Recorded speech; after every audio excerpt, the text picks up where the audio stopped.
Hello, welcome to the channel. My name is Eric, and today we're going to be making a cold process soap that I like to call Planetary Convention. And so the first issue that we're going to be faced with is how to make the planets.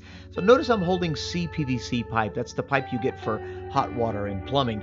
And the 3/4 inch pipe fits perfectly into that 1 inch pipe. And then the 1/2 inch pipe fits perfectly into the 3/4 inch pipe. And all I had to do was buy a small dowel rod to push out that 1/2 inch pipe. I'm going to add some buttermilk to some saline solution, and I'm going to mix that with my oils in a minute. And we're just going to use a small amount of green, purple, and blue as we want to give this a lot of celestial elements.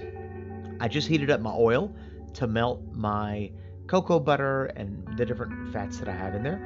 And now I'm going to go ahead and get my lye solution ready. Notice it's really hot. It's 174 degrees, and we want to get that to cool. So while that's cooling outside, I'm going to go ahead and just mix my buttermilk mixture, my buttermilk and salt with my oils.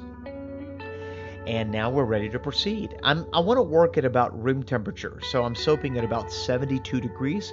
I want this to thicken really slow or trace really slow. And so the cooler the temperature, the better chance I'm going to have at that. I'm also not going to mix it too much. I'm just wanting it barely emulsified. The longer I mix it, the thicker it's going to get, the more difficult it's going to be to put it into those tubes. And so I'm just adding a little titanium dioxide to the entire batter because I want to tone down those colors, and then I want to give them a bit of a swirl to give it this really dreamy Edvard Munch type of thing going on. And so hopefully, at least that's the idea. Hopefully we can pull that off. And by doing that, we're just going to pour that into the batter and then just give each one of them a nice little swirl so that when it pours into the tube, we're going to get a mix of white with the color, and it's going to be toned down a tiny little bit. Notice how easy it is to pour into those tubes. This is the absolute perfect consistency that I'm looking for this particular batter. And when I'm done, I'm just going to pull the bag out, and I'm just going to cut the tip of each one of those corners and then finish pouring it in. I've got literally no mess and no waste, and my squeeze tube is completely clean. And so that's just one thing that I don't have to clean up after I'm finished. Now that that's finished, I'm going to go ahead and put that to the side for about 24 hours. And this is what it's going to look like 24 hours later. They've all set up. So before I remove the small tube, I'm going to use them to push out the other ones. And so it actually worked really well.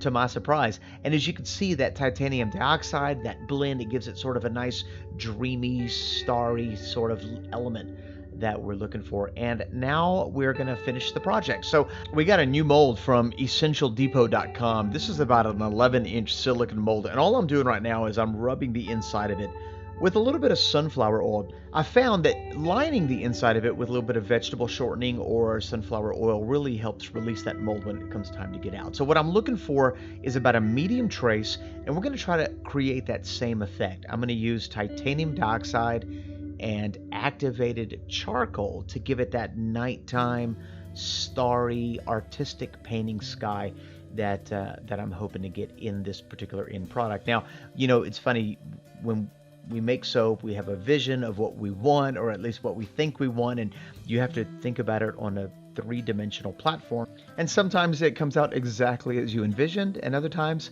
other times it doesn't. So what we're going to do is we're just going to lay a foundation. I'm going to arrange my moons, and then I'm going to do a column pour to go ahead and finish up the project. And that column pour really helps to break apart that titanium dioxide and that activated charcoal, and that's kind of what I'm looking for. And so that to me right now looks perfect. We're going to close it down, wrap it up really tight, and put it to bed. And so as you can see, we've got soap constantly being made in our soap room.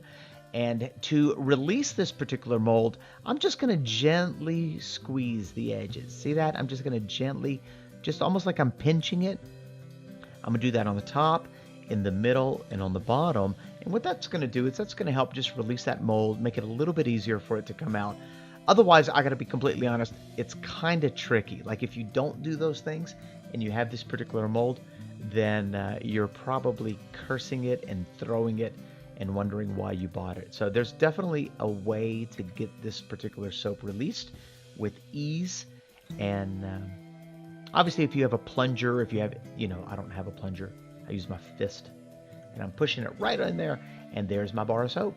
So now we have our raw form of this particular soap, and we're going to give it a little cut.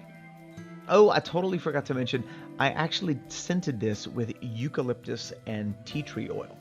This part's always so exciting for me because you get to sort of cut into it and see the design and the pattern. And it's interesting because each soap is going to have a sort of a life of its own, depending on how it was poured. And so they're going to all have their own unique qualities and characteristics.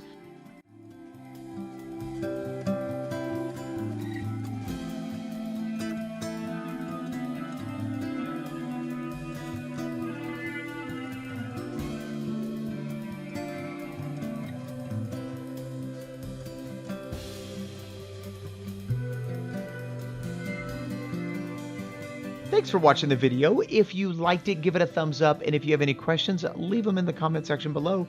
If you're new, please subscribe, click that notification bell, and don't forget to share. Every week we post new videos on all sorts of topics: sharpening knives, charcuterie, soap making, cooking. Who knows what we're going to do next? Maybe cheese. Wait, maybe mushrooms. Yes, maybe mushrooms. Who knows? We'll see you in the next video.